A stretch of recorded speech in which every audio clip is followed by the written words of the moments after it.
working in sales training at a company called Mary and Merrill Dow.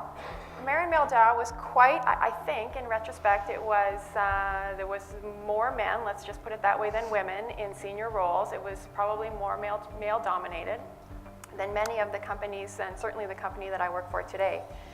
And I had just had my second child. He was about 4 months old, I guess, and it was right around Christmas time, and the company was going through a restructuring. And I had, you know, spoken to my boss and the senior the leadership about my willingness to move for a job change.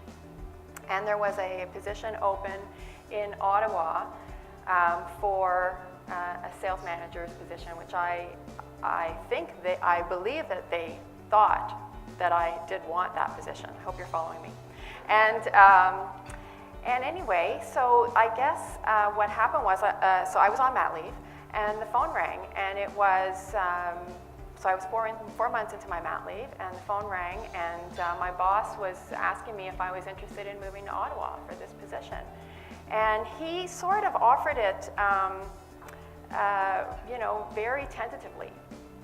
And I think the conversation went something like, you know, you probably don't really want to think about this right now because you just had a child and you're only 4 months into your maternity leave. And so, and I said, what are you talking about? Of course I want that job. When do you want me to start? And, you know, that whole conversation, the fact that he was tentative about the offer and the fact that they just assumed that I wouldn't want that position, what would never obviously have happened if I had, you know, not been on mat leave and had been male. So those two things often go together, I find. And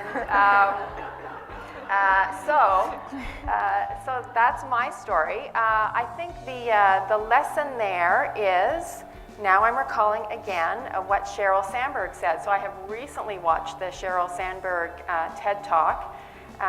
And she had been talking about that the quote that she uses for this type of story, the headliner would be, "Don't leave until you leave," which means that make sure that people understand what you want for your development, and if you want to move ahead, make sure that that is known at all points in your own life cycle, in your own journey.